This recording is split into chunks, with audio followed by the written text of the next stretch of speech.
Hello，大家好，各位 FX 高級嘅 followers 啊，大家好啊，我係 PS 啊，今個禮拜咧就開始講我哋新嘅節目形式啦，今日咧就講一講咧我對金價嘅睇法啦，從星期一嚟講做翻啲 follow up 嘅。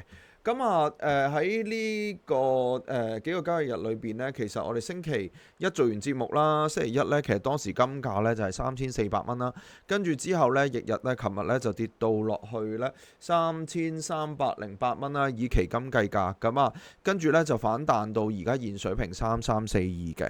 咁主要個市場係炒緊啲咩消息呢？就係因為嗰停戰個協議，令到咧市場咧就認為咧，市場冇晒個風險啦，所以咧就個金價就調整落嚟噶啦。喺個過程咧都係有啲，即係呢件事都好快啦，因為星期日嘅早上發生，跟住到咧星期二就已經話停戰啦。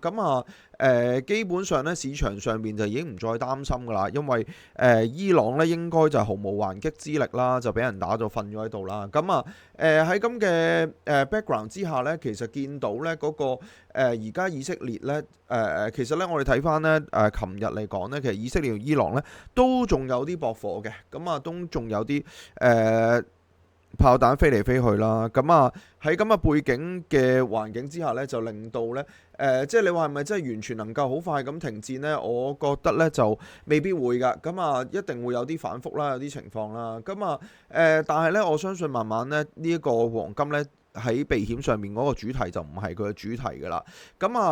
琴日呢個低位我哋可以參考下啦，就係3308啦。今日呢就橫開，而家呢就3342啦。基本上呢個格局嚟講呢，我都覺得呢係橫行偏上嘅。大家聽過我咁多次講啦，其實我諗法都係咁樣嘅，就係呢：如果冇地緣政治因素嘅話呢，其實金價應該借地緣政治上完去之後呢，就會橫行嚟走啦。主要分水嶺就3200蚊啦，曾經試過收穿過之後咧都扯翻上嚟，暫時都係咁嘅格局啦。仲有下個月咧嚟緊就開始關稅嗰個情況啦。喺談判上邊咧，關稅往往咧喺今年嚟講咧都係帶動到金價上升。我哋暫時以琴日嗰個低位咧做參考，如果要做好嘅話咧，就可以以嗰個位置嚟睇啦。另外一個因素咧，琴日都發生嘅，就係因為咧鮑威爾就出嚟講關於呢一個息口嘅問題啦。佢就話佢咧唔諗住即係7月就未必減息啦。將個問題咧就 flow 翻俾特朗普啦。喺今屆任期嘅特朗普就長期都係指控話呢個鮑威爾咧就喺減息上邊咧就做得太慢啦。所以咧就令到嗰個金價咧就唔係令到金價啦，即係令到咧美國嘅財政上面咧就好吃力啊，因為近年咧嚟講咧美國都係發短債為之多啦。而聯邦儲備局如果減息嘅話，對於短債嗰個嘅利息支出咧係會有明顯嘅幫助嘅。而佢呢樣嘢咧就令到即係佢覺得唔滿意啦，個情況係咁啦。你見到金價咧，琴日嘅下跌啦，可能兩個因素都有喺度㗎。但係我自己覺得啦，即係鮑威爾唔減息呢樣嘢都幾明顯啦。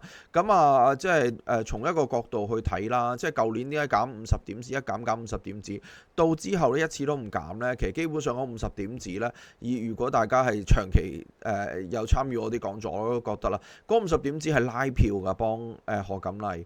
之後咧，你既然上得嚟啦，我就同你對着幹啦。所以你基本上就唔會減息咯。就算要減，可能真係9月份減啦。我仍然咧覺得咧，今次係今年一或者兩次咧，係機會比較大嘅。我覺得甚至係會一次減25點子就算數啦。因為咧，你講話潛在關稅通脹呢個問題咧，係長期都可以講落去啦。而關稅一定唔係傾完一次做完就算咯。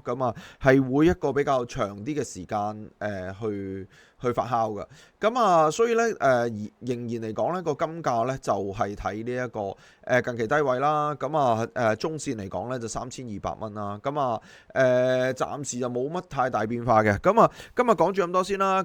如果大家中意嘅話，俾 like 同 subscribe 啦。